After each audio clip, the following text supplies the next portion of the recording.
তো কেমন আছো ক্লাস 12 থার্ড সেমিস্টার স্টুডেন্টরা? তোমাদের জন্য আগের ভিডিওতে স্থির তৈরিতে প্রাথমিক ঘটনাবলী চ্যাপ্টার 1 এর ইউনিট 1 চ্যাপ্টার 1 এর 1 থেকে 10 পর্যন্ত এমসিকিউ পুরো থিওরি সহকারে সলভ করেছিলাম।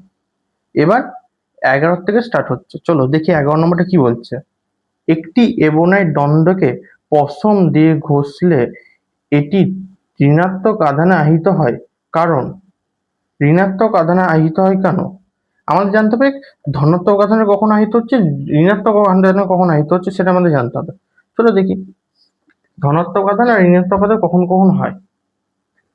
11 নম্বর যদি লিখি, এইটা জিনিসটা লিখে রাখো। তোমাদের আগে মনে লিখেছি ধনাত্মক আধান মানে প্লাস, প্লাস বলতে ধনাত্মক, কমাতে ধনাত্মক লিখি, ধনাত্মক। ঠিক আছে, এটাকে একটা গোল করে দিই, মানে প্লাস বা ধনাত্মক যে কোনো একটা হবে। আর একটা যদি করি এখানে একটা মাইনাস, মাইনাস বা ঋণাত্মক, তোমরা এরকম লিখবে ঋণাত্মক। ঠিক আছে, এটাকেও গোল করে দিই, মানে ধরো এটা ধনাত্মক, মানে প্লাস মানে ধনাত্মক, মাইনাস মানে ঋণাত্মক। এবার কি করা হবে, ধরো এটা বস্তু, এটা ধনাত্মক বস্তু, এটা ঋণাত্মক বস্তু, কি করে হবে, কি হবে সেটা থেকে ধনাত্মক যেটা প্লাস ধনাত্মক বস্তু সেখান থেকে একটা ইলেকট্রন বেরোবে, বেরিয়ে ঋণাত্মক বস্তুতে প্রবেশ করবে, ইলেকট্রন বেরিয়ে ঋণাত্মক বস্তুতে প্রবেশ করবে। বুঝতে পেরেছো? আমরা সবসময় যে বস্তু থেকে ইলেকট্রন বেরোচ্ছে তাকে ধনাত্মক বলছি, এবং যে বস্তুতে ইলেকট্রন প্রবেশ করছে তাকে ঋণাত্মক বলছি। এবার বেরোচ্ছে কেন? ধরো ঘর্ষণ করা হচ্ছে, এই যে এইখানে দুটি পেন আছে, এই ধর একটা, এই ধর এই পেনটা, এই যে এই পেনটা, অরেঞ্জ কালার পেনটা, এটা হচ্ছে ধনাত্মক আর ধনাত্মক, আর এই পিঙ্ক কালার পেনটা হচ্ছে ঋণাত্মক। এবার যখন এটা ঘর্ষণ করা হলো, একটা বস্তু থেকে ইলেকট্রন দ্বিতীয় বস্তুতে এলো, ধরো পিঙ্ক বস্তু থেকে ইলেকট্রন এই অরেঞ্জ বস্তুতে এলো, পিঙ্ক বস্তু থেকে বেরোচ্ছে মানে কি, পিঙ্ক বস্তু ধনাত্মক বস্তু, অরেঞ্জ বস্তুতে প্রবেশ করছে মানে কি, অরেঞ্জ বস্তু হচ্ছে ঋণাত্মক বস্তু। এর উল্টোটা যেটা লিখলাম, সবসময় মাথায় রাখবে ধনাত্মক থেকে ইলেকট্রন বেরিয়ে ঋণাত্মকে প্রবেশ করবে, ধনাত্মক থেকে ইলেকট্রন বেরিয়ে ঋণাত্মকে প্রবেশ করবে, ব্যাস এটুকুই যথেষ্ট। এই যে উল্টোটা হতো, এটা তো আমি এইটুকু লিখলাম, এই যদি উল্টোটা হতো ঋণাত্মক হতো, আর এখানে যদি ঋণাত্মক, যে যখন একটা জিনিস এটাকে ধরো ঋণাত্মক হতো, বা নেগেটিভ চার্জ হতো বস্তু, একটা পজিটিভ বস্তু হতো, তাহলে কার থেকে কোনটা বেরোতো, পজিটিভ থেকে নেগেটিভে যাচ্তো, মানে কি ধনাত্মক থেকে ইলেকট্রন বেরিয়ে ঋণাত্মক, যেটা একটা বললাম। চলো এবার দেখে নি প্রশ্নটা কি বলছে। একটি এবনাইট দণ্ডকে পশম দিয়ে ঘষলে এটি ঋণাত্মক আধানে আহিত হয়।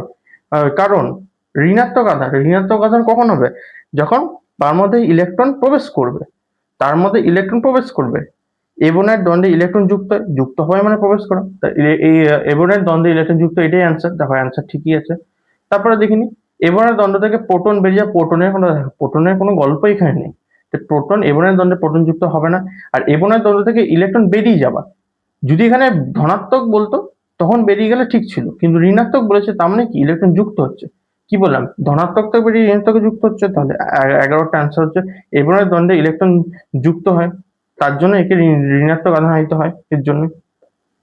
পরেরটা দেখি, তো 12 নম্বরটা কি বলছে, একটি এবনের দণ্ডকে পশম দিয়ে ঘষা হলে দণ্ডে যে ধরনের আধান উৎপন্ন হয় তা হলো, একটি এবনের দণ্ডকে পশম দিয়ে ঘষলো। আচ্ছা, এই কোশ্চেনটা করার আগে তোমাদের একটা শ্রেণী পড়তে হবে। শ্রেণীটা চলো দেখে নি, তোমাদের বই সুন্দর করে লেখা আছে, তোমাদের বইয়ের মধ্যে লেখা থাকবে, দেখবে স্থির তড়িতের স্থির তড়িৎ শ্রেণী, এটা খুঁজবে, এখানেই উত্তরটা তোমরা এইসব উত্তর পেয়ে যাবে। স্থির তড়িৎ শ্রেণী খুঁজে তার যে ছকটা আছে সেটা বার করো। চলো দেখি ছকটা কি, এই যে ছকটা টোটাল দেখো 1 2 3 4 5 6 7 8 9 10 11 12, তাহলে পরপর দেওয়া আছে মানে পরপর মুখস্থ করবে। আচ্ছা এটা কেন করবো, অ্যাকচুয়ালি এটা পড়ার আগে বুঝি। দেখো যখনই, দেখো 1 থেকে 12 অব্দি আছে, যখনই দুটি বস্তুকে ঘর্ষণ করছি, যে কোনো দুটি বস্তু ধরি, চলো কাঠ আর মানব দেহ ধরি, বা না এটা ধরা দরকার নেই, ধরো এবনেট আর গালা, 8 9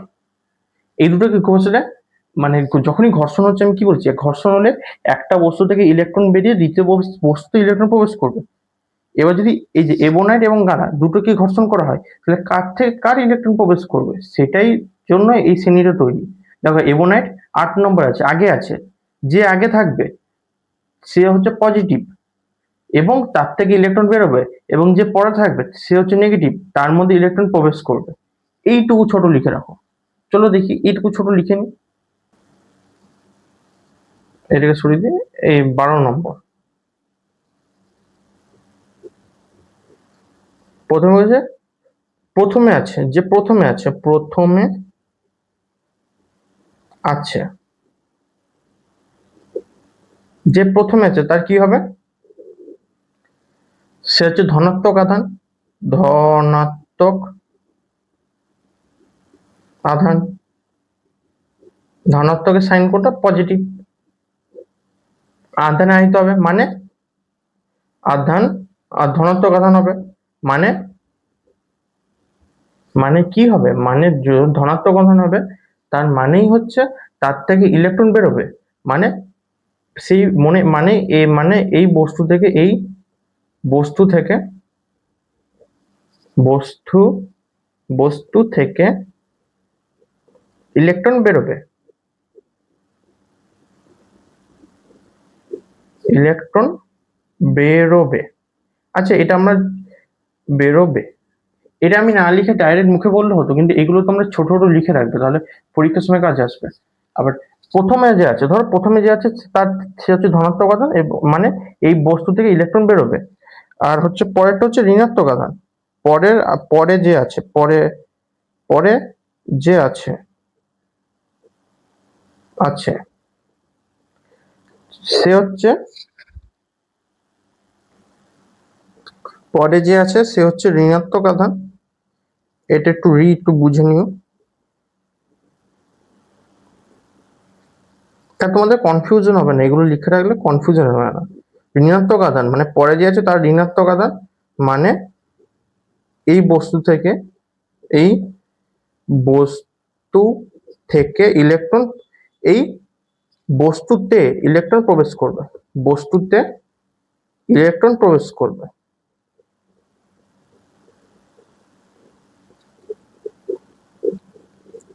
প্রবেশ করবে। এবার প্রশ্ন, কোন ইলেকট্রন প্রবেশ করবে, যে ইলেকট্রনটা এই প্রথম বস্তুতে প্রথমে যে আছে তার থেকে বেরোচ্ছে সেটাই প্রবেশ করবে। এবার আশা করি ভালোভাবে দেখতে পাচ্ছ। তাহলে এই যে শ্রেণীটা পরে আমি দেখছি, এই শ্রেণীটা প্রথমে যে আছে সে হচ্ছে ধনাত্মক আধানায়িত, মানে মানে এই বস্তু থেকে ইলেকট্রন বেরোবে, ধনাত্মক মানে বেরোবে ইলেকট্রন। পরে যে আছে ঋণাত্মক আধানায়িত, মানে এই বস্তুতে ইলেকট্রন প্রবেশ করবে, কোন ইলেকট্রন প্রবেশ করবে, যেটা এখান থেকে বেরোচ্ছে সেটাই প্রবেশ করবে। এবার দেখি এইটা শ্রেণীটা একবার দেখি, যেটা খাতায় লিখলাম সেটা লিখে রাখো, সেটা খুব দরকার। শ্রেণীটা কি আছে, পশম, কাঁচ, কাগজ, রেশম, কাঠ, মানবদেহ, ধাতব পদার্থ, এবনাইট, গালা, অ্যাম্বার, ওজন, সেলুলাইট। ধরো কথার কথা, পশমের সাথে গালার, পশমের সাথে মানবদেহ ঘর্ষণ করা হলো, তাহলে পশমে ধনাত্মক আধান, পশম ধনাত্মক আধান আহিত হবে এবং মানবদেহ ঋণাত্মক আধান আহিত হবে। মানে কি, যেহেতু পরে আছে ঋণাত্মক আধান, এক্ষুনি বললাম পশম থেকে একটা ইলেকট্রন এসে মানবদেহে প্রবেশ করছে। শুধুমাত্র এটাই না, যে কোনো দুটি বস্তু, ধরো কথার কথা হচ্ছে রেশম, কাঠ, রেশম হচ্ছে ধনাত্মক আধান আহিত হচ্ছে, কাঠ হচ্ছে ঋণাত্মক আধান আহিত হচ্ছে, রেশম থেকে ইলেকট্রন বেরিয়ে কাঠে প্রবেশ করছে, ব্যাস এইটুকু জানলে পুরো তোমার কোশ্চেন অ্যান্সার হয়ে যাবে। এটুকু বুঝতে পেরেছো? এবার এটা মুখস্থ করে ছোট ট্রিক, তিনটে তিনটে করে মুখস্থ করো, তিনটে, প্রথম তিনটে, তারপরে তিনটে, তারপরে তিনটে, তারপরে তিনটে। যেমন কি পশম, কাঁচ, কাগজ, পশম, কাঁচ, কাগজ, তিনটে হলো মুখস্থ। রেশম, কাঠ, মানবদেহ, রেশম, কাঠ, মানবদেহ। ধাতব পদার্থ, এবনাইট, গালা, ধাতব পদার্থ, এবনাইট, গালা, অ্যাম্বার, রজন, সেলুলাইট, অ্যাম্বার, রজন, সেলুলাইট, এরকম তিনটে করে মুখস্থ করে আরামসে হয়ে যাবে। তাহলে এখানে তাহলে এখানে 12 নম্বরটা কি আছে, এবনাইট দণ্ডকে পশম দিয়ে ঘষলে দণ্ডে যে ধরনের, মানে মানে এবনাইটে দণ্ড বলতে কি, এবনাইট দণ্ড হচ্ছে এবনাইট, এবনাইট দণ্ড বলে ইচ্ছা। তাহলে এবনাইটে কি ধরনের আধান আহিত হবে, এবনাইটে কি ধরনের আধান আহিত হবে, এখন তোমাকে ওই লিস্টটা দেখে নিতে হবে একবার। এবনাইটের সাথে পশমের ঘর্ষণ করা হচ্ছে, লিস্টটা দেখে নি। এই যে এবনাইটের সাথে পশমের, পশমের এবনাইটের সাথে পশমের, তো নাকি আমি একবার সাইড করে দেখে নিচ্ছি। এবনাইটের সঙ্গে পশমের, এবনাইটের সাথে পশমের ঘর্ষণ করা হলো, তাহলে কি পশম ফার্স্টে আছে, 1 নম্বর আছে, এবনাইট পরে আছে, 8 নম্বর আছে। তাহলে পশমে ধনাত্মক আধান আহিত হচ্ছে এবং পশম থেকে একটা ইলেকট্রন বেরিয়ে এবনাইটে প্রবেশ করছে এবং এবনাইটে ঋণাত্মক আধান আহিত হচ্ছে। তাহলে প্রশ্নের উত্তরটা কি হবে? কি বলছে? দ্বন্দ্বে মানে কি? এবনাইট দণ্ড, তো এখানে এবনাইট দণ্ডই আছে, যেহেতু দণ্ড বলেছে, দণ্ডে যে ধরনের আধান আহিত হবে এবনাইট দণ্ডে, তাহলে দণ্ড কোনটা? এবনাইট। এবনাইটে কোন ধরনের আধান আহিত হবে? এবনাইটে ঋণাত্মক আধান আহিত হবে। এখনই তো বললাম পশম আগে আছে, পশম থেকে পশম পজিটিভ এবং যে পরে থাকবে সে নেগেটিভ, তাহলে এবনাইট নেগেটিভ, তাহলে ঋণাত্মক আধান আহিত হবে। শেষ। বুঝতে পেরেছো আশা করি। এবার পরের প্রশ্ন, স্থির অবস্থায় একটি বিন্দু আধানের মান কিউ, বিন্দু আধানটি যখন ভি বেগে গতিশীল তখন তার তড়িৎ আধানের মান কত? এবার এইটা অনেক বড়ভাবে বলা যায়, কিন্তু সহজ কথায় বুঝে রাখো। স্থির অবস্থায় হোক বা গতিশীল অবস্থাতেই হোক, আধানের মান অপরিবর্তিত বা আধানের মান সর্বদা অপরিবর্তিত। স্থির অবস্থায় হোক বা গতিশীল অবস্থায় হোক, আধান কিউ এর মান অপরিবর্তনশীল। এ বলেছে না, স্থির অবস্থায় একটা বিন্দু আধান মানে স্থির আছে, তখন বিন্দু আধানের মান কিউ। বিন্দু আধানটি যখন গতিশীল হবে তখন তার আধানের মান কত হবে? গতিশীল হলেও আধানের মান কিউই হবে। কেন? স্থির অবস্থায় হোক বা গতিশীল অবস্থায় হোক, আধানের মান অপরিবর্তিত। এবার তোমরা প্রশ্ন করতে পারো, স্যার আপনি এটা বলে দিলেন কেন হচ্ছে? একটা ছোট্ট করে লিখে দিচ্ছি, ওইটা মনে রাখবে, তাহলে ওর উত্তর। এবার ধরো প্রশ্নে তোমাকে তো শুধুই এরকম দিতে পারে না, এবার তোমাকে দিয়ে দেবে যে স্থির অবস্থায় একটা বিন্দু আধানের মান কিউ, গতিশীল অবস্থাতেও সেই বিন্দু আধানের মান কিউই। কিউ তো আমরা জানি কিউ, কেন? তাহলে কেন, তখন তোমাদের এই উত্তরটা বলতে হবে। তাই উত্তরটা আমি লিখে দিচ্ছি, পড়বে। চলো 13 নম্বর প্রশ্ন, উত্তরটা লিখে দিই। উত্তরটা Q, A number option A. কেন হচ্ছে? আপেক্ষিক, তা লিখে দিই। আচ্ছা আমি এখানে একবার লিখে নিই, তবে তোমাদের একবার সুন্দর করে পড়ে দিই, তাহলে সময়টা কম লাগবে। চলো লিখে নিলাম 13 নম্বরটা। এটা তোমরা লিখে নিও, জাস্ট আরো ভালো করে কনসেপ্টটা ক্লিয়ার হবে, কিভাবে আরো ভালো করে হচ্ছে। তো জানোই তোমরা যে আধানের মান পরিবর্তন, স্থির অবস্থায় গতিশীল অবস্থায় আধানের মান পরিবর্তন হয় না। এটুকু বললাম, কেন হয় না একটু এইটুকু লেখা আছে, লিখে নিও। আপেক্ষিকতাবাদ তত্ত্ব অনুযায়ী কোনো বস্তুর ভর বা দৈর্ঘ্য বেগের সাথে পরিবর্তিত হলেও বস্তুর বৈদ্যুতিক আধানের মান বেগের ওপর পরিবর্তিত হয় না। ভর এবং দৈর্ঘ্য বেগের সাথে পরিবর্তিত হলে কখনো বৈদ্যুতিক আধানের মান পরিবর্তন হয় না। আধান হলো এমন একটি ধ্রুবক রাশি, আধান হলো এমন একটি আধান হলো এমন আধান হলো একটি ধ্রুবক রাশি, আধান হলো একটি ধ্রুবক রাশি। তাই স্থির অবস্থায় হোক, আধান ধ্রুবক রাশি সর্বদা। ধ্রুবক রাশি মানে কি? কোনো পরিবর্তন হয় না। তাই স্থির অবস্থায় হোক বা গতিশীল অবস্থায় হোক, আধানের মান অপরিবর্তিত। এটুকু জেনে রাখো, জাস্ট জেনে রাখার জন্য। চলো এবার পরের কোশ্চেন। আশা করি তোমরা বুঝতে পেরেছো এটা। পরের প্রশ্ন। পরের প্রশ্ন কি বলছে? পরিবাহীতে আধানের বাহক হলো ইলেকট্রন, পজিট্রন, ফোটন, মেসন। আমরা সবাই জানি ইলেকট্রন। আধানের বাহন হলো ইলেকট্রন। কেন? সেটা তোমরা জানতে হবে। কেন? কেন? মুক্ত ইলেকট্রন আধান বহন করে নিয়ে যায়। একবার তোমাদের ভালো করে বলেছি, ধাতব যে পরিবাহী আছে, পরমাণুর বাইরের কক্ষে ইলেকট্রনগুলো খুব স্থিতিশীল, আবদ্ধ থাকে এবং তারা মুক্তভাবে চলাচল করতে পারে। কেন? তারা বাইরের কক্ষে ইলেকট্রন, বাইরের একটা যখন পরমাণু থাকবে তার ভিতরে যে প্রোটন বা নিউট্রন গুলো থাকবে, নিউট্রনের, তো সেইগুলি কখনো মুক্তভাবে চলাচল করতে পারবে না। একমাত্র কোত্থেকে পারবে? বাইরের ইলেকট্রনগুলি। তখন ইলেকট্রনগুলি, তাই মুক্ত ইলেকট্রনগুলি ওই চলাচলের মাধ্যমে, মুক্তভাবে চলাচলের মাধ্যমে ইলেকট্রন বহন করে নিয়ে যায়। এইটুকুই। তাও এইটুকু আমি একটু ছোট্ট করে লিখে দিচ্ছি, ওটুকু মনে রাখো ব্যাস। চলো 15 নম্বর প্রশ্ন হলো এবার 16 নম্বর এমসিকিউ। কি বলছে? তড়িতাবেশ কেবলমাত্র পরিবাহী পদার্থের সৃষ্টি করা যায়, কেবলমাত্র অন্তরক পদার্থের সৃষ্টি করা যায়, কেবলমাত্র কুপরিবাহী পদার্থের সৃষ্টি করা যায়, পরিবাহী অন্তরক উভয় পদার্থের সৃষ্টি করা যায়। তার আগে আমাদের জানতে হবে তড়িতাবেশটা কি জিনিস।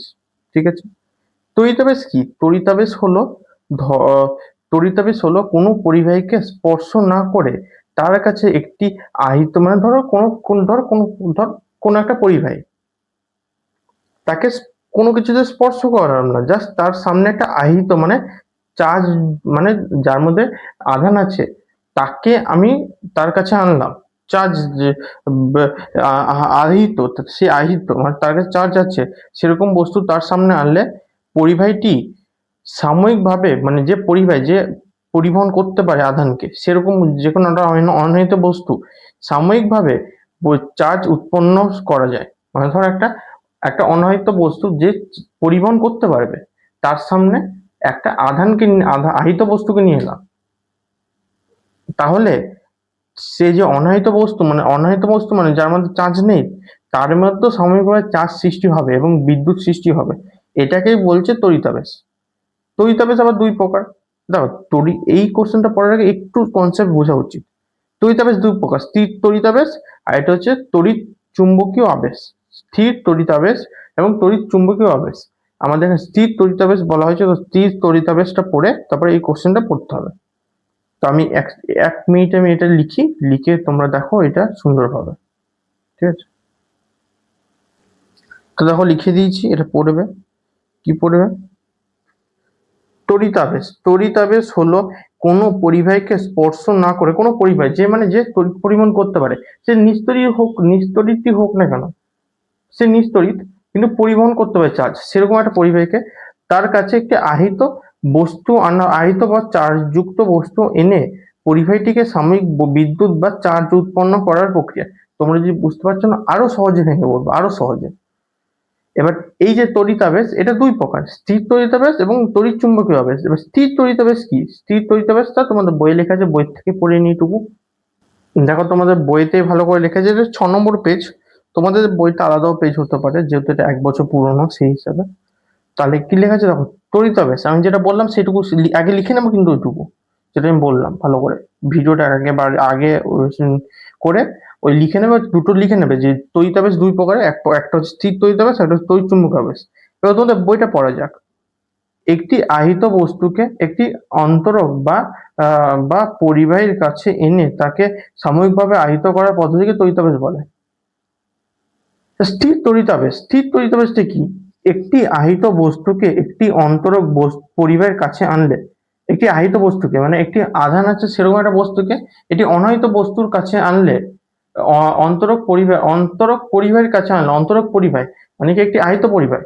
এই দেখো এখানে ছবি আছে, এটা ধরো একটি আহিত পরিবাহী, এটা ধনাত্মক আধান আহিত।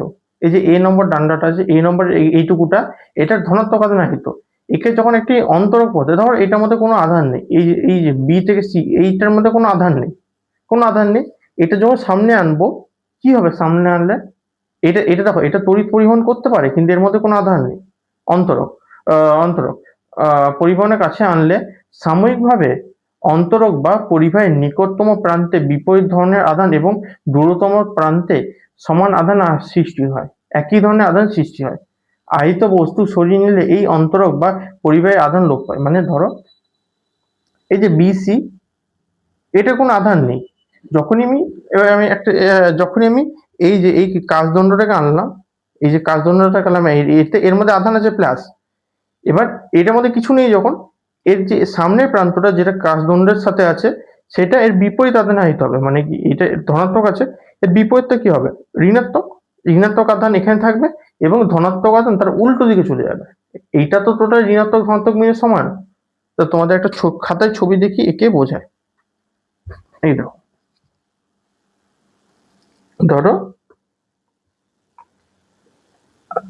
একটা একটা একটা অন্তরক পরিবাহী আছে এরকম, এর মধ্যে কিছু নেই আধান দাদা, ঠিক আছে? এবং এখানে একটা ধনাত্মক আধান আনা হলো, ধনাত্মক আধান আনা হলো। যখন আনা হবে তখন এইটার মধ্যে কি হবে? এইটা টোটাল ঋণাত্মক, এটার মধ্যে ধনাত্মক আছে, ঋণাত্মক করে আছে। কিন্তু তখন কি হবে? তখন যেই আধানটা কাছে আসবে তার বিপরীত আধানটা এর মুখে চলে আসবে, তার বিপরীত নেগেটিভটা এর সামনে চলে আসবে, সব নেগেটিভ, এবং পজিটিভটা, এটা যখন নেগেটিভ আর পজিটিভ মিলে নিউট্রাল, তাহলে পজিটিভও থাকবে, পজিটিভটা লাস্টের দিকে চলে যাবে। যেই আধানটাকে আনবো তার বিপরীত আধানটা তার কাছে উৎপন্ন হবে এবং তার সমান আধানটা তার দূরে উৎপন্ন হবে। এটা বিপরীত আধানটা কাছে উৎপন্ন হচ্ছে এবং সমান আধানটা দূরে উৎপন্ন হচ্ছে, এটাকেই বলছে স্থিতদ্বৈতাবেশ। এবার প্রশ্ন এইটুকু যদি তোমরা বুঝে গেছো, সুন্দরভাবে বুঝে নিচ্ছ, আরো ভালো করে বোঝাবো, আরো ভালো করে বোঝাচ্ছি। এই যে আরো দেখতে পাচ্ছ আশা করি। ধরো এটা এই যে এই বস্তুটার মধ্যে এই সাদা করে দিয়েছে ওটা, হ্যাঁ, ধরো এই বস্তুটার মধ্যে যেটা দেখতে পাচ্ছ গোল মতো হেডফোনটা, ব্লুটুথ হেডফোন এটা, তো এইটার মধ্যে কোনো আধান নেই, কোনো আধান নেই, না এটার মধ্যে আধান আছে, এটার মধ্যে ধরো পজিটিভ আধান আছে বা নেগেটিভ আধান আছে এটার মধ্যে। আর এই একটা ডান্ডাটাকে নিয়ে এলাম, এই যে এই ডান্ডাটাকে নিয়ে এলাম, এটা এটা একটু এমনি হচ্ছে আর ছায়াটা পড়ছে বলে তোমাদের অসুবিধা হবে বুঝতে। হ্যাঁ, এই ডান্ডাটাকে নিয়ে এলাম এরকম জাস্ট, এখানে ঠেকালাম না, একটু দূরে রাখলাম। এই যে পিঙ্ক কালার এটা ঠেকালাম না, একটু দূরে রাখলাম। যখন দূরে রাখবো, এটার মধ্যে তো নেগেটিভ আধান আছে, এইটার মধ্যে ধরো এইটার মধ্যে নেগেটিভ আধান আছে, এই টোটালটার মধ্যে পজিটিভ নেগেটিভ মিলিয়ে আছে, কিন্তু এটার মধ্যে যেহেতু নেগেটিভ আধান আছে তার উল্টো আধানটা মানে পজিটিভ আধানটা এইখানে চলে আসবে এবং এটা নেগেটিভ, তার তার নেগেটিভ সমান আধানটা দূরে চলে যাবে, এখানে চলে আসবে, এখানে পজিটিভ হয়ে যাবে, তখন এখানে নেগেটিভ হয়ে যাবে, এটাকে স্থিতদ্বৈতাবেশ বলছে। ঠিক আছে, এবার প্রশ্নের উত্তরটা আমরা চলো দেখে নিই। তাহলে তোমাদের প্রশ্নে বলেছে দ্বৈতাবেশটা হচ্ছে কেবলমাত্র মানে কোন পদার্থের ক্ষেত্রে সৃষ্টি হয়। এটা মাথায় রাখবে, দ্বৈতাবেশ পরিবাহী ও অন্তরক উভয় পদার্থের সৃষ্টি হয়। উত্তর ডি, অপশন ডি, উত্তর ডি। দেখো এখানে আমি পড়াচ্ছি না, বইটাকে দেখো, বইয়ের এমসিকিউ প্রশ্নটা দেখো, দ্বৈতাবেশ, এই যে বইয়ের এমসিকিউ প্রশ্নটা দেখো, তড়িতাবেশ পরিবাহী ও অন্তরক উভয় পদার্থের সৃষ্টি হয়, এটা উত্তর। কেন, এবার দেখো উত্তরটা দেখো, সুন্দর করে লিখে দিয়েছি। কোনো আহিত বস্তুকে কাছে আনলে পরিবাহের মধ্যে থাকা মুক্ত ইলেকট্রন সহজে, কোনো আহিত বস্তুকে কাছে আনলে পরিবাহের মধ্যে থাকা মুক্ত ইলেকট্রন সহজে একপাশে সরে যায়, সহজে একপাশে সরে যায়, ফলে তড়িতাবেশ তৈরি করে। অন্যদিকে অন্তরক পদার্থের ভেতরে মুক্ত ইলেকট্রন না থাকলেও, অন্যদিকে অন্তরক পদার্থের ভেতরে কি মুক্ত ইলেকট্রন থাকে? অন্যদিকে অন্তরক পদার্থের ভেতরে মুক্ত ইলেকট্রন না থাকলেও, অন্যদিকে অন্তরক পদার্থের ভেতরেও মুক্ত ইলেকট্রন না থাকলেও বাহিক বলের কারণে, যে বাহিক বলটা আছে ওর ভিতরে, দেখো অন্তরক যে পদার্থ তার ভিতরে মুক্ত ইলেকট্রন থাকে না, তার বাহিক বলটা কাজ করে এখানে। বাহিক বলের কারণে তার অণু বা পরমাণুগুলো আকৃতি সামান্য বিকৃত বা মেরুকৃত আবেশের সৃষ্টি করে। তাই আবেশের উভয় ক্ষেত্রে, তাই আবেশ উভয় ক্ষেত্রে ঘটে। আবেশ হবে এখানে, আবেশ উভয় ক্ষেত্রেই ঘটে, মানে এখানে এক্ষেত্রে তড়িতাবেশ উভয় ক্ষেত্রেই ঘটে। এই দেখো এইটা, দেখো এটা তোমাদের বোঝার দরকার নেই, জাস্ট এইটুকু কনসেপ্টে ক্লিক করো। দেখো এইখানে এইটুকুতে কিছু বোঝাতে পারবো না, কিন্তু এই দেখো প্রশ্ন বলে দিলাম, তার উত্তর বলে দিলাম এবং তা কেন হচ্ছে সেটা বললাম। শুধু এটা খাতায় লেখো, হয়তো তোমাদের কাছে এখন নতুন লাগছে, কঠিন লাগতে পারে, এক দুবার পড়বে তোমাদের ইজি লাগবে, এটা বুঝবে, তোমরা নিজে বুঝবে। ফিজিক্স নিজে বুঝতে হবে, যতটা পারবো আমি বুঝিয়ে দেবো, কিন্তু তোমাদের নিজে ধরতে হবে জিনিসটাকে। ঠিক আছে, এটা তোমরা সুন্দর করে লেখো। আরেকবার বলে দিচ্ছি, কোনো আহিত বস্তুকে কাছে আনলে পরিবাহের মধ্যে থাকা মুক্ত ইলেকট্রনগুলি সহজে এক পাশে সরে গিয়ে আবেশ তৈরি করে। ঠিক আছে, অন্যদিকে অন্তরক পদার্থের ভেতরে মুক্ত ইলেকট্রন না থাকলেও বাহিক বলের কারণে তার অণু বা পরমাণুগুলো আকৃতি সামান্য বিকৃত বা মেরুকৃত হয়ে আবেশের সৃষ্টি করে। তাই আবেশ উভয় ক্ষেত্রেই ঘটে। ঠিক আছে, 16 নম্বর অ্যান্সার ঠিক আছে। এবার 17 নম্বর প্রশ্ন, 17 নম্বর প্রশ্ন কি বলছে, আহিত ঠিক করি ক্যামেরাটা। 17 নম্বর প্রশ্ন কি বলছে, আহিত পরিবাহীতে আধান বেশিক্ষণ ধরে রাখতে হলে তার আকৃতি হওয়া দরকার কি? গোলাকৃতি, সূচিমুখ বিশিষ্ট, যে কোনো আকৃতি, শঙ্কু আকৃতি, ঘনাকৃতি। এবার এইটুকু মাথায় রাখবে, যখনই আমাকে ধরে রাখতে হবে তখন আমাকে কোনো ছোচালো মানে ধারালো কর্নার দেওয়া চলবে না, কোনো ধারালো যা স্থানে কি হবে, আধানগুলি বায়ুতে মিশে যাবে, বায়ুতে প্রবাহিত হবে, বায়ুতে চলে যাবে চারপাশে, মানে খরিত হয়ে যাবে সোজা ভেসে। যখনই ছুচালো কিছু হবে তখন চারপাশে ছড়িয়ে যাবে, তাহলে কি সেটা কি আধান কি ধরে রাখতে পারছে? না, পারছে না। তার জন্য সর্বদা ছুচালো হওয়া যাবে না। দেখো সূচি মুখ বিশিষ্ট মানে ছুচালো, সেটা হবে না। শঙ্কু আকৃতি দেখো ছুচালো হয়। ঘনাকৃতি, ঘনাকৃতি হলো দেখো কর্নার গুলো, এই যে কর্নার গুলো, এই পার্টিকুলার কর্নার গুলো হবে, তো এগুলো ছোচালো হবে। তাহলে এখান থেকে কি হবে, আধান চারপাশে খড়িত হয়ে যাবে, ক্ষয় হয়ে যাবে। তার জন্য একমাত্র গোলাকৃতি হতে হবে। যখনই বেশিক্ষণ ধরে রাখার কথা হবে তখন গোলাকৃতি হতে হয়। এর উত্তরটা আরো ভালো করে সুন্দরভাবে বুঝিয়ে দিচ্ছি। দেখো আমি লিখে দিচ্ছি, তোমরা দেখো এই লেখার কারণ দেখো, আমি এমনিও মুখে বুঝিয়ে দিচ্ছি, কিন্তু লেখার কারণ হচ্ছে তোমরা পরবর্তীকালে যখন পরীক্ষা টরীক্ষা আসবে তখন একবার রিডিং দিয়ে দেবে। যদি কখনো যদি বলে দেয় এরকম প্রশ্নটা, আহিত পরিবাহীতে আধান বেশিক্ষণ ধরে রাখতে গোলাকৃতি হওয়া দরকার, আকৃতি গোলাকৃতি হওয়া দরকার, ঠিক আছে? তার কারণটা যদি জিজ্ঞাসা করে তখন তোমরা বলতে পারবে। তার জন্য যখন প্রশ্ন একটু প্রশ্নের উপর ভালো করে প্রশ্নটা বুঝে নাও, যেভাবে ওই প্রশ্নটা ঘুরিয়ে দিই তোমরা যাতে পারবে। চলো দেখি উত্তরটা আমি লিখে নিচ্ছি, তারপর তোমাদের বোঝাচ্ছি। তো লিখে নিলাম 7 নম্বর প্রশ্নের উত্তরটা। তবে দেখি, পরিবাহীর কোনো অংশে যদি যেটাই বললাম সেটাই লেখা আছে, একটু গুছিয়ে লেখা আছে জাস্ট। পরিবাহীর কোনো অংশ যদি কোণাকৃতি বা ছুচালো হয় তবে সেখানে আধানের ঘনত্ব খুব বেশি হয়ে যায়। এটা বলতে ভুলে গেছিলাম, তার জন্য এখানে সুন্দরভাবে লিখেছি। আধানটা বেরিয়ে কেন যাচ্ছে, কারণ আধানের ঘনত্ব অতিরিক্ত হয়ে যাচ্ছে। আধানের ঘনত্ব অতিরিক্ত বাড়লে তার চারপাশে খড়িত হয়ে যায়। আধানের যখন ঘনত্ব বেড়ে যাচ্ছে ফলে কি চারপাশে খড়িত হয়ে যাচ্ছে। কিন্তু গোলকের সব দিকে বক্রতা সমান, কোনো তীক্ষ্ণ কোণ থাকে না। কোনো গোলক, একটা ফুটবলে কোনো কি তীক্ষ্ণ প্রান্ত আছে? নেই, কোনো প্রান্ত নেই। কিন্তু একটা যদি চৌকোনা কিছু দেখি, দেখো এই দেখো এইটা পিচবোর্ডটা, এই দেখো তীক্ষ্ণ প্রান্ত আছে। কিন্তু কোনো গোলকের কি থাকবে? কখনোই থাকবে না, তো টোটালি গোল, তার থাকবে না। তীক্ষ্ণ প্রান্ত কোণ থাকে না। ফলে গোলকের গায়ে আধান সমানভাবে ছড়িয়ে থাকে। তাই বাতাস সহজে আধান টেনে নিতে পারে না। এই কারণে গোলাকৃতি পরিবাহীতে আধান সবসময় বেশি সময় ধরে টিকে থাকে।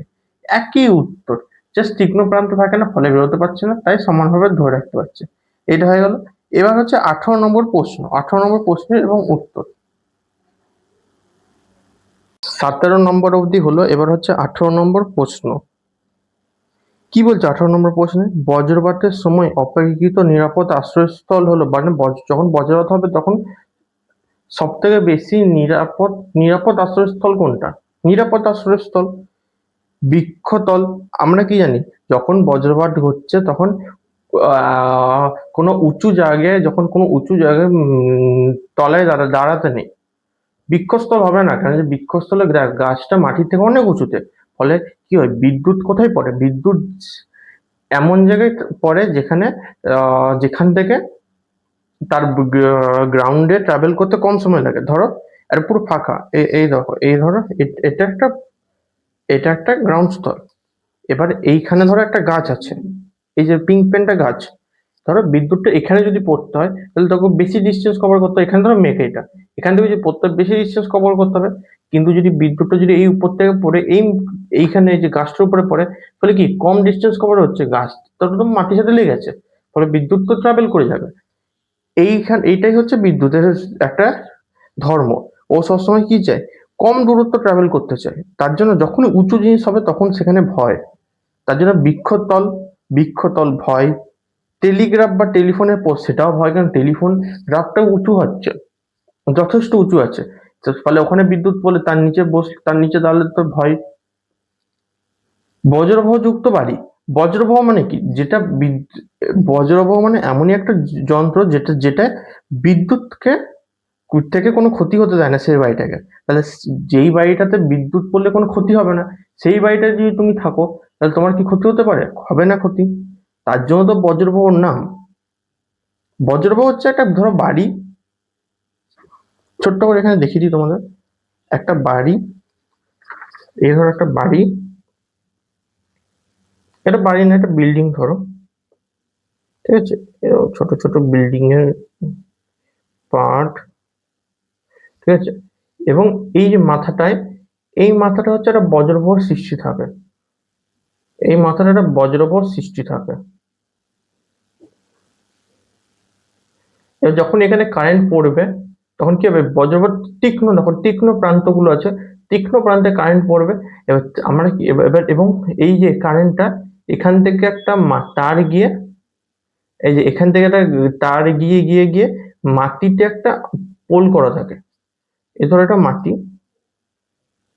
মাটিতে মধ্যে প্রবেশ করানো থাকে, ফলে কারেন্ট যদি এর মধ্যে পড়ে, প্রথম কথা এখানে চট করে পড়বে না, কেন পড়বে না সেটা আমরা পরে জানবো, কিন্তু এখানে চট করে পড়বে না। যদি পড়ে তাও দেখো মাটিতে গ্রাউন্ড করা আছে, ফলে মাটিতে সেটা কারেন্টে মিশছে, ফলে কোনো ক্ষতি হবে না। তাহলে এই বজ্রযুক্ত বাড়ি উত্তর। এবং কি হচ্ছে উঁচু মাটির দেয়াল, উঁচু মাটির দেওয়ালে কিন্তু ভুল, উঁচু জিনিসও তো আমরা দাঁড়াতে বলছি না, যেহেতু বাড়িতে বজ্রপ্রবাহ লাগানো আছে বলে সেখানে সুবিধা, তো যে অ্যান্সার সি। তাও ছোট্ট করে একটা লিখে দিচ্ছি উত্তরটাকে, এটা পড়বে তাহলে এর উত্তরটা সম্পূর্ণ হবে। দেখো তোমাদের এই প্রশ্নের উত্তরটা আলাদাভাবে লেখানোর দরকার নেই, এখানে সুন্দরভাবে বইয়ে লেখা আছে, এটাই পড়ো। দেখো এটা হচ্ছে 10 পাতায়, যেখানে লেখা আছে না বজ্রপ্রবাহ বা বজ্র নিবারক, তারই এখানটা এই বিল্ডিংটা নিচের পার্টটা যেটুকু আছে সেটুকু পড়লেই হবে। চলো দেখি কি বলছে। কি বলছে, কোন তড়িৎবাহিত মেঘ বাড়ির ওপরে এলে, ধরো এই যে বাড়ি, এখানে ছবিও আছে, একটা সুন্দর ছবিটা একটু ছোট করে দিই জাস্ট ছবিটাকে দেখানোর জন্য। হচ্ছে না, একটু ছোট করতে হবে। এ দেখো, যখনই একটা বাড়ি আছে তার উপর যখন একটা মেঘ আসছে, কি লিখেছে আমি এখানে পড়ছি, তোমরা বই দেখেও পড়তে পারো যদি ছোট লাগে লেখাটা। কোন তড়িৎবাহিত মেঘ বাড়ির ওপরে এলে তামার পাতের সূচি মুখে মেঘের আধানের বিপরীত আধান মেঘের আধানের বিপরীত আধান আবিষ্ট হয়। ধরো এখানে একটা মেঘ আসছে, এটা ধরো ধনাত্মক আধান হয়তো, তার এই যে সূচিমুখ গুলো আছে, সূচিমুখ যেটা দেখানো তোমার ছবি এঁকে, এর উপরে যে চারদিকে যে সূচিমুখের মতো যাচ্ছে, এখানেই হচ্ছে বিপরীত আধান আহিত হচ্ছে। আমরা এখনই তো পড়লাম, যখন একটা পরিবাহের সামনে একটা আহিত বস্তু আনা হলো, যেটা পড়লাম অ্যাকচুয়ালি টু দা বেস, তখন কি এই যে সামনের মুখটা, ধরো এইটার হচ্ছে, ধরো এটা ধনাত্মক আধান আহিত, এটা পরিবাহী, যখন ধনাত্মক পরিবাহী আনবো তখন এই যে পার্টটা হবে, যেহেতু এইটা ধনাত্মক আধান আহিত, এই পার্টটা হচ্ছে ঋণাত্মক আধান আহিত হবে, বিপরীত হবে। এবং দূরের এই প্রান্তটায় সমাধান হবে, এটা ধনাত্মক হলে এটাও ধনাত্মক হবে। এই জিনিসটা এখানেও কার্যকর হচ্ছে, এখানে ধনাত্মক মেঘ আসছে, এটা বড় করে তোমার ছবিটাকে, ধনাত্মক মেঘ আসছে, তখন কি হচ্ছে সূচিমুখে ঋণাত্মক আধান আহিত হচ্ছে, ঠিক আছে। এবং তামার পাতের নিচের প্রান্তে মেঘের আধানের সমাধান হচ্ছে, এবং তামার প্রান্তের নিচের প্রান্তে, এবং এই যে তামার পাতের নিচের প্রান্তটা আছে, এইখানটাতে সমাধান মানে ধনাত্মক আধান আহিত হচ্ছে, ঠিক আছে, আবিষ্ট হয়। তামার পাতের নিচের প্রান্তে আবিষ্ট আধান যেহেতু মুক্ত আধান, তামার পাত, এই যে তামার যে পাতটা আছে তার যে নিচের আধানটা মুক্ত আধান, ফলে কি হচ্ছে সেহেতু এই ধর্মীয় আধান মাটিতে চলে যায়। এখন দেখো, ধনাত্মক আধানের মেঘ ধরেছি, ধনাত্মক আধানের মেঘ, এবং তাহলে ঋণাত্মক আধান আহিত হচ্ছে সূচিমুখে, এবং তার নিচের প্রান্ততে আহিত হচ্ছে ধনাত্মক আধানে আহিত, এবং ধনাত্মকটা যেহেতু দূরে আছে ফলে মুক্ত, আকর্ষণ থেকে মুক্ত, ফলে কি হচ্ছে সে ভূমিতে প্রবেশ করছে, মাটিতে চলে যাচ্ছে, মানে মাটিতে মিশে যাচ্ছে। এখন সূচিমুখে আবিষ্ট আধানের আধানের ক্রিয়ায় সূচিমুখের সংস্পর্শে আসা বায়ুকণাগুলি সূচিমুখের দ্বারা সমাধানে আহিত হয়। এবার সূচিমুখের পাশাপাশি যে বায়ুকণাগুলি সেগুলো হচ্ছে সূচিমুখের আধানে আহিত হয়। সূচিমুখ যেহেতু দেখো, এখানে দেখো ছবিটা ভালো করে দেখে নাও, ছবিটা জাস্ট ভালো করে দেখে নাও, সূচিমুখটা কি আছে, সূচিমুখটা ঋণাত্মক আছে, ফলে বায়ুটা কি ঋণাত্মক হবে, ঠিক আছে। একটু ক্যামেরা অ্যাঙ্গেলটা একটু ভালো সরাতে হচ্ছে, একটু বুঝে নিও। আহিত হচ্ছে, সমাধান আহিত হচ্ছে, ফলে বায়ুকণাগুলি সূচিমুখ দ্বারা বিকর্ষিত এবং মেঘ দ্বারা আকর্ষিত হয়ে মেঘের দিকে ধেয়ে যায়। ফলে কি বায়ুকণাগুলি সূচিমুখ দ্বারা বিকর্ষিত হয়, বায়ুকণা যেগুলো আছে সূচিমুখ দ্বারা বিকর্ষিত হয়, একই আধান। এই দেখো এইটা তো নেগেটিভ, কথার কথা, এইটাও তো নেগেটিভ, সূচিমুখটাও নেগেটিভ, আর এই যে বায়ুটা আছে সেটাও নেগেটিভ হয়ে যাবে, ফলে কি হবে একই আধান পরস্পরকে বিকর্ষণ করে, বিপরীত আধান পরস্পরকে আকর্ষণ করে, একই আধান পরস্পরকে বিকর্ষণ করছে, মানে দূরে সরে যাচ্ছে, ফলে কি হচ্ছে দূরে সরে যাচ্ছে, কোথায় গেলো, এবং মেঘ দ্বারা আকর্ষিত আধান মেঘের দিকে ধেয়ে, এবং মেঘ দ্বারা আকর্ষিত হয়ে, এবং কোথায় গেল, এবং মেঘের এখন সূর্যমুখ দ্বারা আকর্ষিত হয়, ফলে বায়ুকণাগুলি বিকশন এবং মেঘ দ্বারা আকর্ষিত হয়ে মেঘের দিকে ধেয়ে যায়। এবং দেখো মেঘে তো ধনাত্মক আধান হয়, ধনাত্মক আধান, এটা বুঝতে হবে। ধনাত্মক আধান আছে সূচিমুখী, আর এই বাইরের যে বায়ুটা সেটা ঋণাত্মক আধান হয়ে যাচ্ছে। এই ঘটনার ক্ষেত্রে ধরছি ঋণাত্মক আধান হয়েছে, ফলে কি হয়েছে, এই সূচিমুখ আর এই যে আধানটা এর দুজনকে পরস্পরকে বিকর্ষণ করছে, মানে দূরে সরে যাচ্ছে। ফলে কি সূচিমুখটা তো সরতে পারবে না, সরতে হলে বায়ুটাকে সরতে হবে। তুমি কি বলছো, সূচিমুখটা যখন সরবে, সূচিমুখটা তো ফিক্স, তাহলে বায়ুটাকে সরতে হবে। তো বায়ুটা যখন সরে যাচ্ছে, ফলে কি হচ্ছে, এই দূরে এই মেঘের দিকে যাচ্ছে, এবং মেঘে কি হচ্ছে, পজিটিভ আধান আর এই নেগেটিভ আধান পরস্পর কি হচ্ছে, আকর্ষণ করে নিচ্ছে। বুঝতে পারলে জিনিসটাকে? তারপর কি হচ্ছে দেখি, আকর্ষণ করে নিচ্ছে। আকর্ষণ মেঘের আধানকে আংশিক, ফলে কি হচ্ছে, আকর্ষণ যখন পজিটিভ আর নেগেটিভ একসাথে আকর্ষণ করে নিলে মানে কি প্রশমিত করছে। দেখো আমরা একটু আগে এই যখন তোমাদের বলে দিচ্ছি এই প্রশ্নটার উত্তরটা। এই দেখো 1 নম্বর যে প্রশ্ন আমরা এমসিকিউটা করলাম তার মধ্যে এইটা ভালো করে বুঝিয়েছি। যখনই ঋণাত্মক আসছে, নেগেটিভ আসছে, আর ধনাত্মক আসছে, পজিটিভ আসছে, তখন পরস্পর মিলে কি হচ্ছে, প্রশমিত হয়ে যাচ্ছে, প্রশমিত হয়ে যাচ্ছে। ফলে ভূমির সাপেক্ষে মেঘের ভূমির সাপেক্ষে মেঘের তড়িৎ বিভব হ্রাস পায়। ফলে ভূমির সাপেক্ষে মেঘের তড়িৎ বিভব, ভূমি আর মেঘের মধ্যে তড়িৎ বিভব তোমরা আগে পড়েছো 11, আশা করি পড়াতে হবে না। তোমরা যেহেতু পড়েছো, যদি না পড়ে একবার 11 বইটা পড়বে, কারণ এইটা থেকে তুমি পড়তে পারবে। হট করে আমি এখন বলে দেবো, কিন্তু তোমার ওই 11 বইটা খোলা হবে না। তুমি একবার 11 বইটা খোলো, তড়িৎ বিভবটা দেখো কি বলছে, তাহলে তুমি বুঝতে পারো। ভূমির সাপেক্ষে মেঘের তড়িৎ বিভব হ্রাস পাচ্ছে এবং বজ্রপাতের সম্ভাবনা কমে যায়।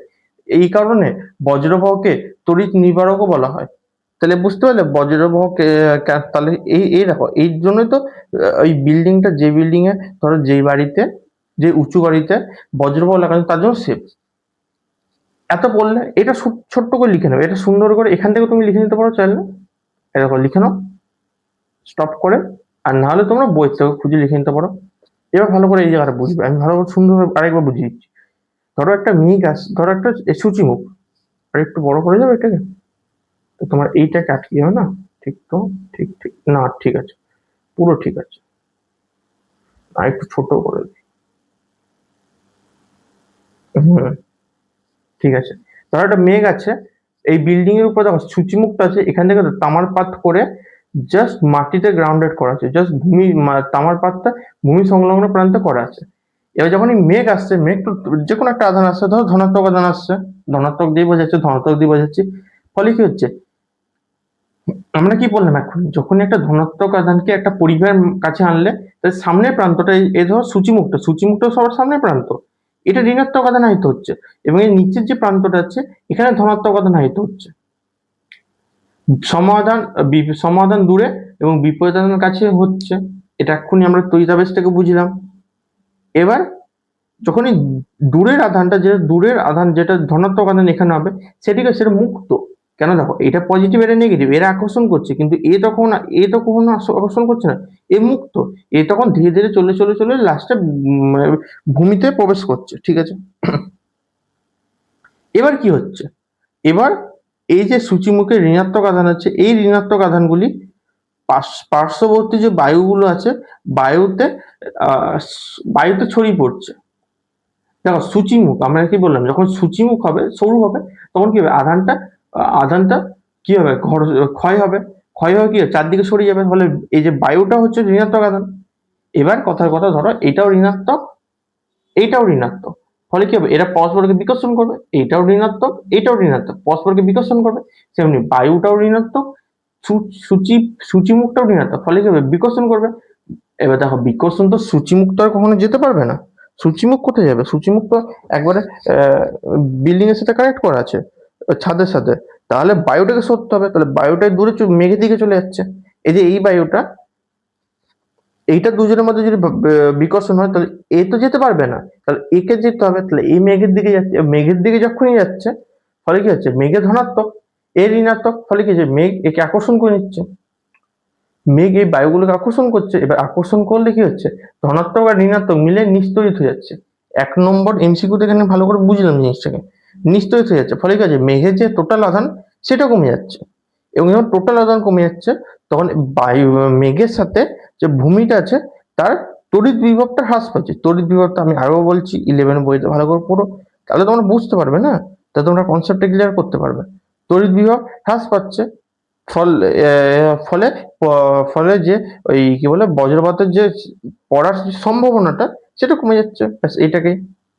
তার জন্য যে বাড়িগুলো আছে বজ্র বাড়ি সেখানে সেখানে নিরাপদ থাকা, বাকিগুলো জায়গাতে, বাকিগুলোতে দেখো এইসব নেই, তখন কি হচ্ছে মেঘটা ডাইরেক্ট এই মেঘটা ধরো এখানেও মেঘ আছে, এবার এইটা এখান থেকে এখানে বিদ্যুৎ ফেলবে না চট করে, এখানে ফেলবে কেন, বিদ্যুৎ সবসময় কম দূরত্ব ট্রাভেল করতেছে, এখানে ফেললে কি হবে, এইটা তো এর সাথে গ্রাউন্ডের সাথে কানেক্টেড, সোর্স চলে যাবে, ফলে কি হবে এখান থেকে যদি ফেলতে হয় তোমাকে এতটা যেতে হবে, আর এখান থেকে ফেলতে এইটুকু যেতে হবে, তাহলে বিদ্যুৎ সবসময় এখানেই পড়বে, কিন্তু যেহেতু সূচিঙ্গ আছে মানে বজ্রপ্রবাহ আছে তার জন্য এখানে নিরাপদ। ঠিক আছে, অনেকটা ভালো করে বোঝালাম, অনেকক্ষণ ধরে বোঝালাম, এটা পুরো ক্লিয়ার হয়েছে আশা করি। এবার 19 নম্বর প্রশ্ন কি বলছে, বজ্রপাত সৃষ্টিকারী মেঘে আধান তৈরি হয় কিভাবে? কণাগুলি ইলেকট্রনে পরিণত হওয়ার জন্য কণাগুলি,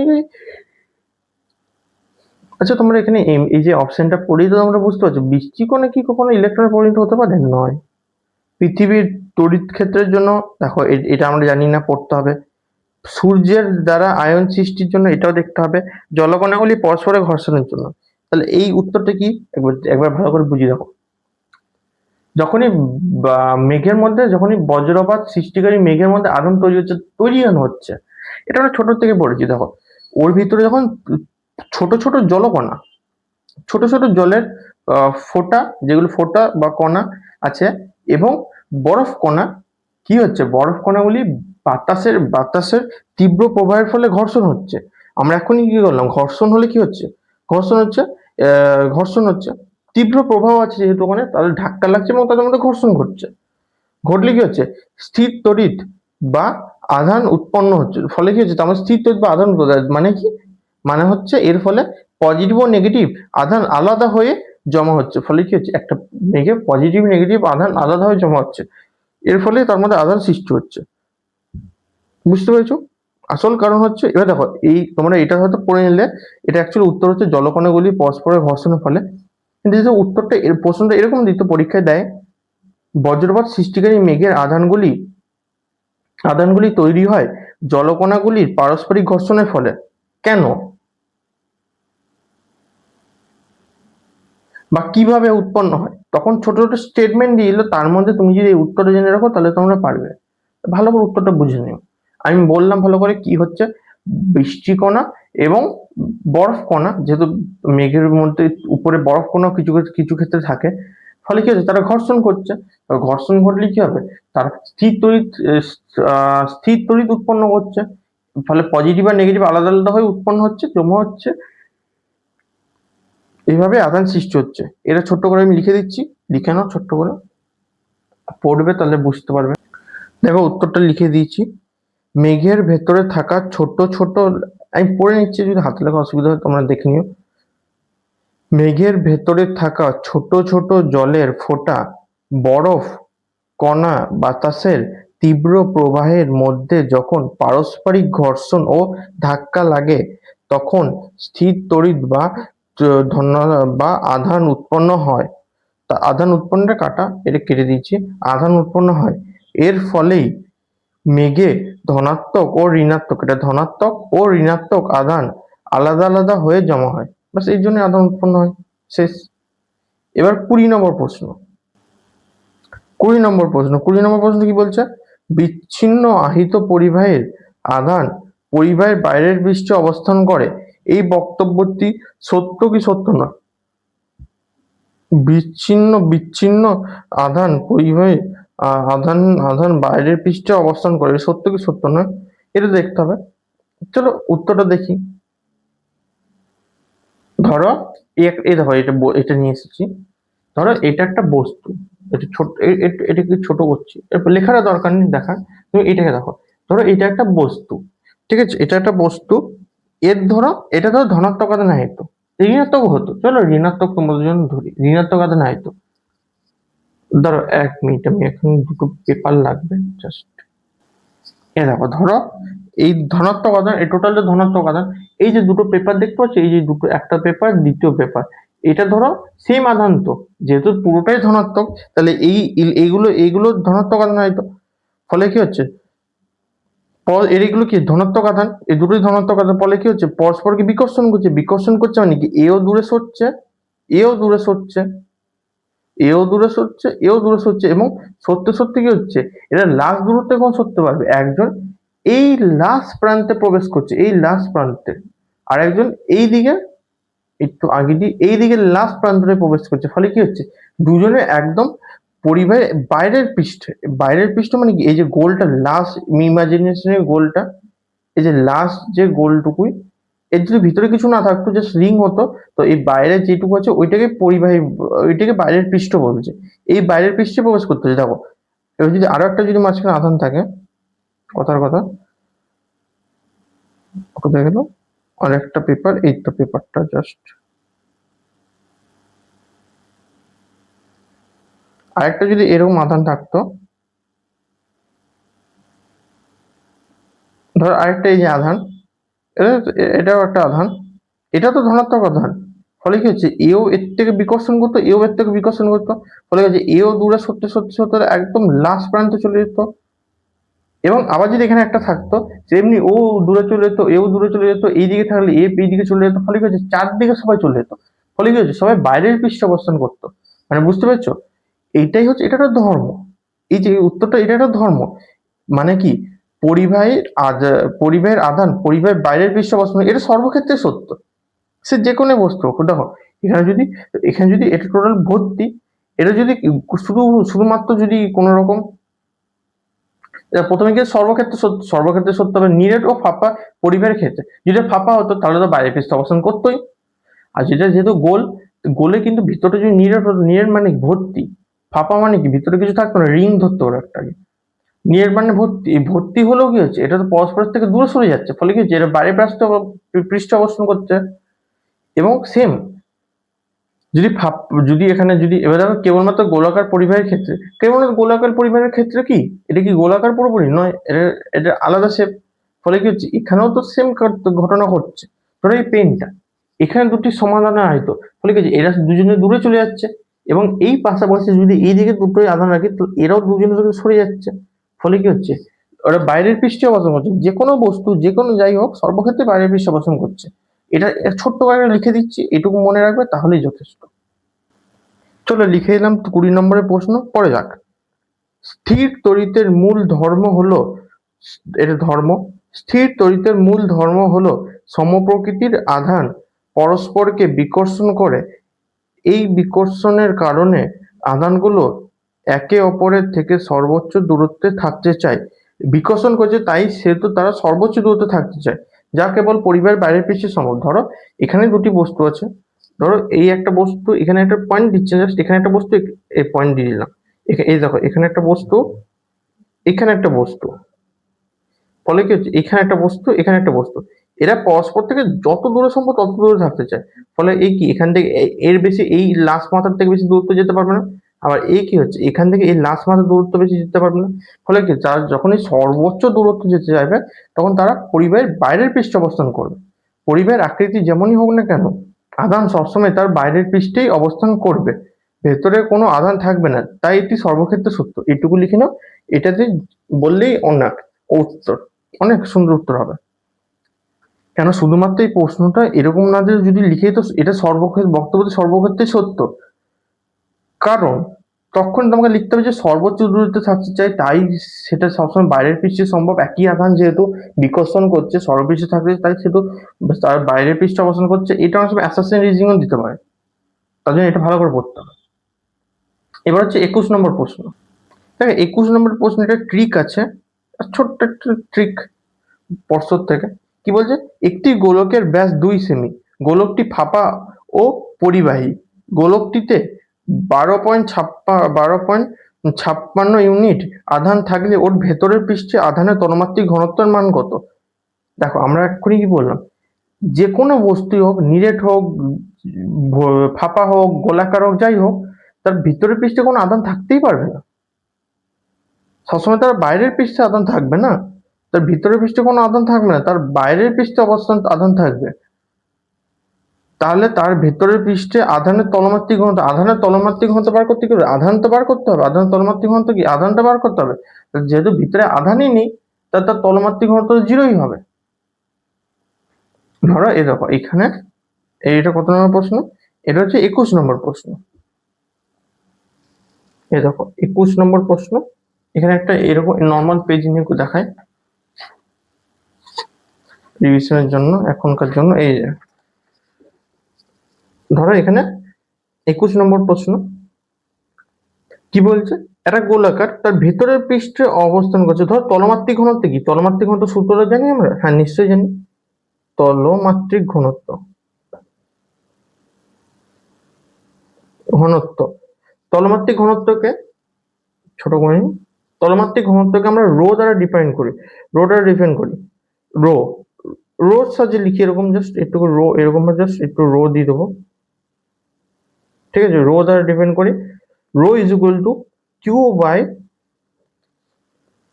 4πr², ঠিক আছে? 4πr², Q by 4πr²। তাহলে আমরা রোডটাকে, তাহলে তলমাত্রিক ঘনত্ব। এবার যদি ধরো ভিতরে আধানই তো নেই, যদি আধান না থাকে তাহলে কি হবে? কিউটা জিরো হবে। তাহলে কিউটা জিরো বাই যাই থাকুক না কেন, কিউ এর নিচে 4πr² লিখে দিই। 4πr²। কোনো সংখ্যা, কোনো বাই যখন একটা ভগ্নাংশে আসবে, তখন যদি হরে যদি জিরো থাকে তাহলে কি টোটালটার মানটা জিরো, এটুকু তো আমরা জানি। হরে জিরো মানে টোটাল মানটাও জিরো, তার মানে তার তলমাত্রিক ঘনত্ব নেই, শূন্য।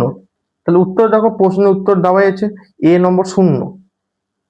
এবার দেখো এরকম ভাবে তোমাদের টিউশনিতে বা স্কুলে এটা বুঝিয়ে ছেড়ে যাবে, কিন্তু তোমাদের দেখো, তোমাদের পরীক্ষাতে অনেক সময় আসতে পারে ভেতরের তলমাত্রিক ঘনত্ব। তা তোমার এটা বলছে বাইরের, ভিতরের তলমাত্রিক ঘনত্ব বলে দিয়েছে। পরীক্ষা যদি এই প্রশ্নটাই বাইরের তলমাত্রিক ঘনত্ব দিয়ে দেয়, তখন তোমরা বুঝতে পারবে শূন্য হবে না, কি হবে তাহলে বার করে দেখতে হবে। চলো বার করে দেখি উত্তরটা। তাই অঙ্কটা করে নিয়েছি, অঙ্কটা তোমরা একবার দেখে নিও। তাহলে এগুলো করতে অনেক টাইমও লাগবে, প্লাস তোমাদের ভিডিওটা বড় হবে, তার জন্য করে একবার বুঝিয়ে দিচ্ছি। তলমাত্রিক ঘনত্ব রো, সূত্রটা, এই সূত্রটা লিখে রাখো, খাতায় লিখে রাখো, তলমাত্রিক নোট লিখে লিখে লিখে লিখে রাখো। তলমাত্রিক ঘনত্ব rho equals to Q by A. Q মানে হচ্ছে আধান, এ মানে হচ্ছে ক্ষেত্রফল। কিউ বাই এ, কিউ মানে হচ্ছে আধান, এ হচ্ছে ক্ষেত্রফল। এই সূত্র লিখে রাখো। গোলকটির আধান, দেখো বইতে গোলকের আধান দিয়েছে 12.56 ইউনিট, 12.56 ইউনিট দিয়ে দিয়েছে। 12.56 ইউনিট দিয়ে দিয়েছে। দেখো আধান থাকলে ওর গোলকটি এত ইউনিট আধান দিয়ে দিয়েছে। 12.56। গোলকের ব্যাস 2 সেমি। তাহলে গোলকের ব্যাসার্ধ, ব্যাসার্ধ মানে কি? ব্যাস বাই 2। গোলকের ব্যাস বাই 2, ব্যাসার্ধ হচ্ছে 2/2, মানে হচ্ছে 2, যেটা ব্যাস আছে তার বাই 2। 2/2 মানে হচ্ছে সেমি, ইজগুলো 1 সেমি। এর মাথায় রাখতে হবে এই ব্যাসার্ধটাকে আমরা আর ধরছি, ঠিক আছে? আর যখন লিখবো ব্যাসার্ধটাকে লিখছি। এরপর হচ্ছে আমরা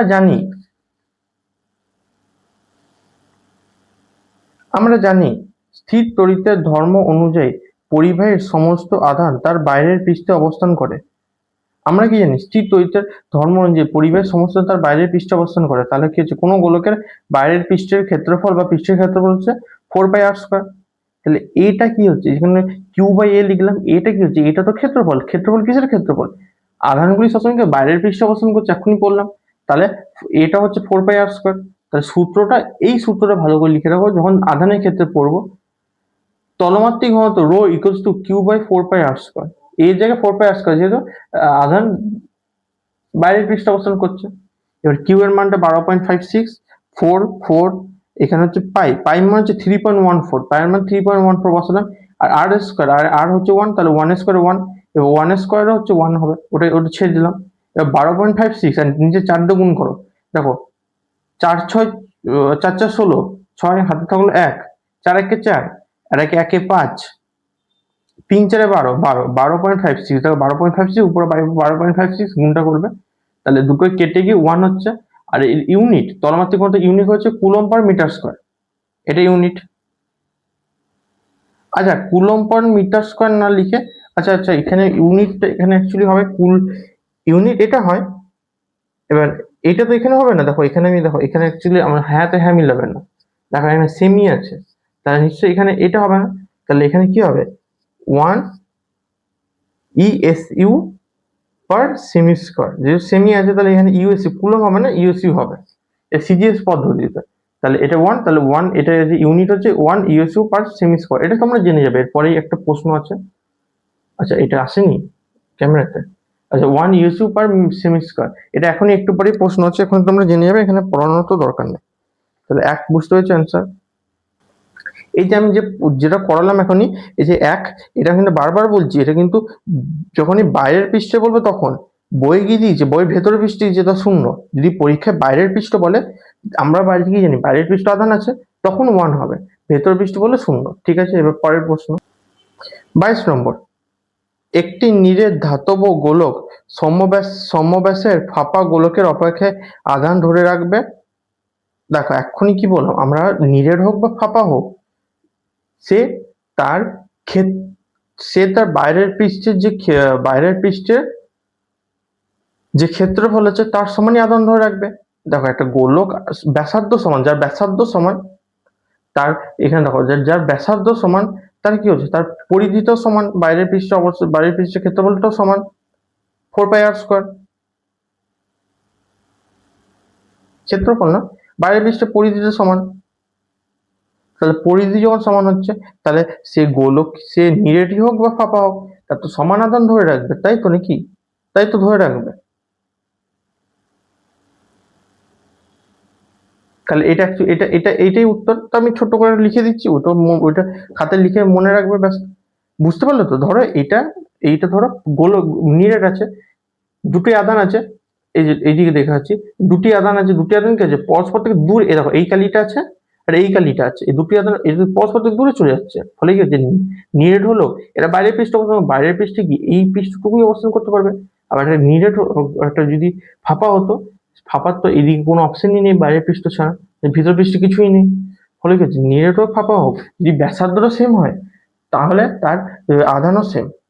ঠিক আছে, তো ছোট করে লিখে দিচ্ছি, তা সুন্দরভাবে এটা লিখে নিয়েছি, কি লিখেছি দেখো, স্থির তড়িতের নিয়ম অনুযায়ী কোনো পরিবাহীকে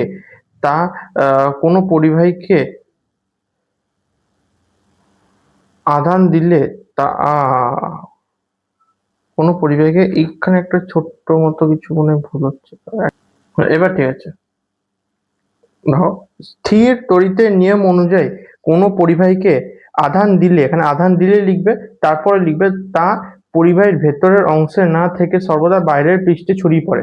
যেহেতু এখানে নিরেট এবং ফাঁপা দুটি গোলকের ব্যাস সমান, তাই তাদের বাইরের পৃষ্ঠের ক্ষেত্রফলও সমান, 4πr²।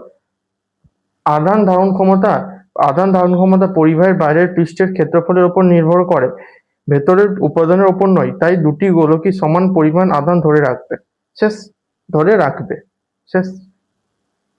এবার হচ্ছে এবার হচ্ছে কত নম্বর প্রশ্ন, 23 নম্বর প্রশ্ন। 23 নম্বর প্রশ্ন কি বলছে, এসআইতে আধানের তলমাত্রিক ঘনত্বের একক।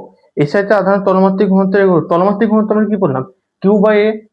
কিউ মানে হচ্ছে আধান, এ মানে হচ্ছে ক্ষেত্রফল। দেখো আধানের আধানের এসআই একক কি, আধানের হচ্ছে এসআই একক হচ্ছে কুলম, সি, এবং নিচে হচ্ছে এ এ এ এ বলতে ক্ষেত্রফল, ক্ষেত্রফলের এসআই একক কি, মিটার স্কয়ার, মানে মিটারের বর্গ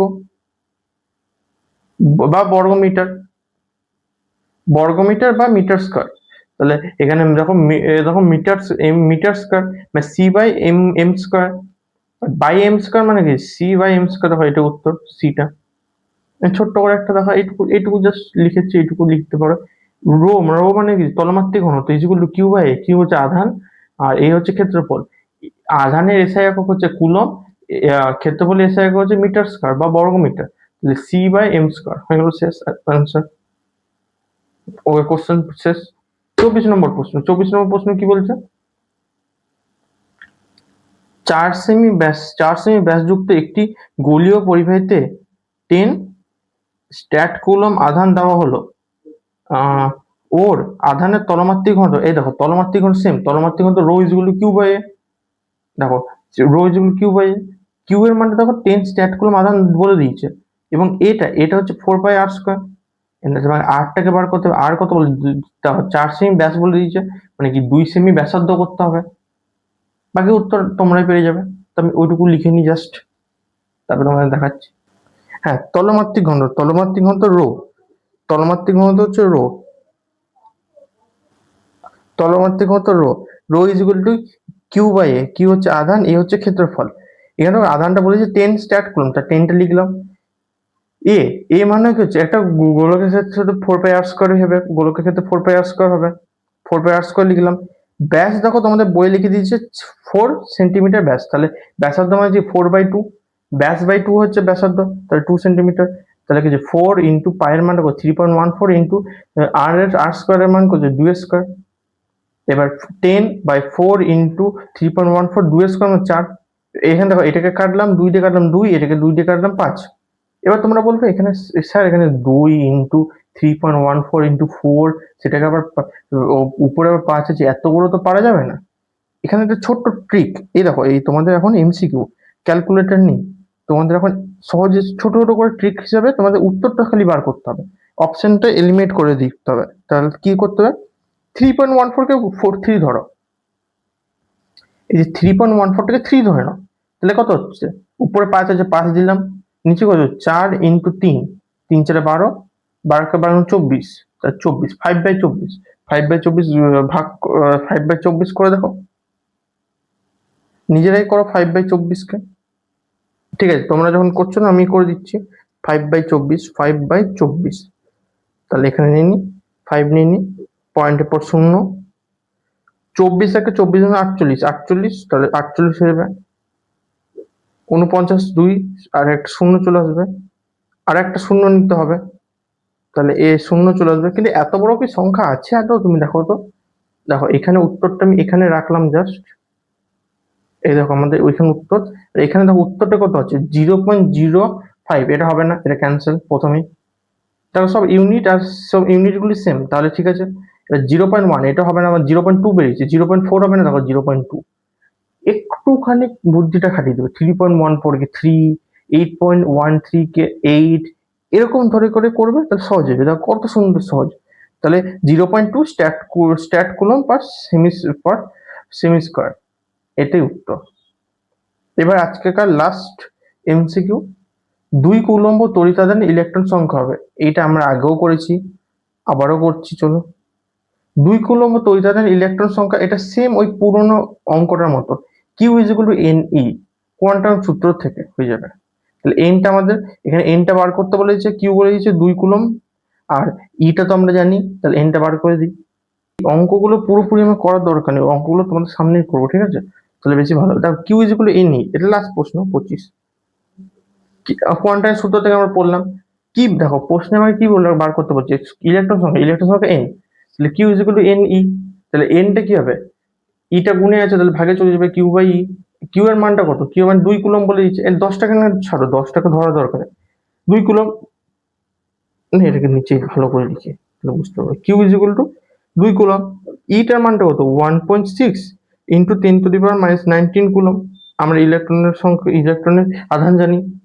এবার এই পয়েন্টটাকে তুলতে গেলে উপরে 10 আসবে, একটা জটার পরে আছে তটা শূন্য আসবে, ঠিক আছে, মানে পয়েন্টটা উঠালে একটা জটার পরে আসছে পয়েন্ট, তটার পরে শূন্য আসবে, তার আগে এক চলে আসবে, ব্যাস হয়ে গেল। একটা দেখো একটা ঘরের পরে শূন্য আছে, তাহলে একটা শূন্য, তার আগে এক। এবার এটাকে কাটাকুটি করো, চলো, 2 তো করলে 8, 8 কাটবে 16, ঠিক আছে। এবার 1/8, এবার দেখো একটা হচ্ছে 1/8, এটা 10⁻⁻19, উপরে চলে যায় 10⁻19, মাইনাসটা প্লাস হয়ে যাবে, আবার 10⁻1, মানে 10⁻10, আর একটা হচ্ছে 10⁻19, এখানে 1 কিছু নেই মানে 1, বেস যখন সমান তাহলে উপরটাকে যোগ বিয়োগ করে দেবো, তাহলে এখানে দেখো যোগই আছে, তাহলে 1 + 19 = 1/8 ইন্টু 10⁻20। আশা করি এইগুলো তোমরা আগেও তোমাদের বললাম সেখানে করে দিচ্ছ।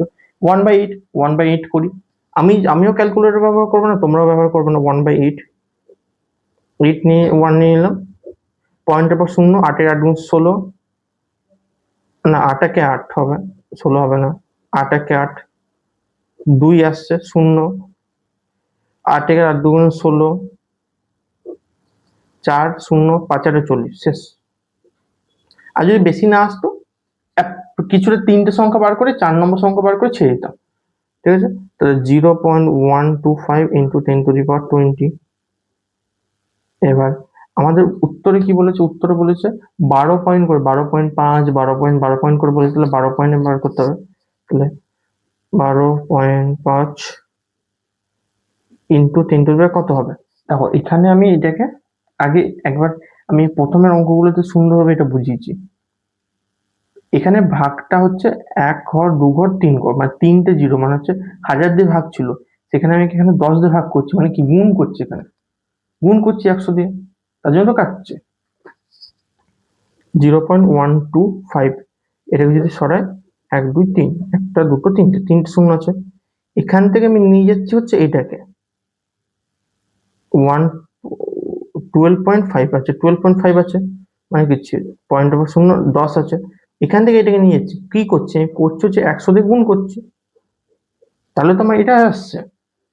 তাহলে এখানে যখন গুণ করছি আমি গুণ তো আমি ইচ্ছাকৃত ভাবে গুণ করতে পারবো না, গুণ করলে মানে এটাকে ভাগ করতে হবে একটাকে, তাহলে 100 দিয়ে ভাগ করলে কত হবে, দুটো শূন্য চলে যাবে, তাহলে 8 10⁻18। তাহলে সংখ্যক যখন বলেছে তখন আমাদের ওই প্লাস মানে ধরারও দরকার নেই, আর যেহেতু মান বলে দিয়েছে, আধানের মান বলতে প্লাস মানে ধরার দরকার নেই, সংখ্যক বলতে কোনো ইউনিটও হবে না। তাহলে 12.5 ইন্টু 10⁻18, উত্তর হচ্ছে সি। তো আজকে আমাদের চ্যাপ্টার ইউনিট 1 চ্যাপ্টার 1টা পুরো শেষ হলো এমসিকিউ হিসেবে।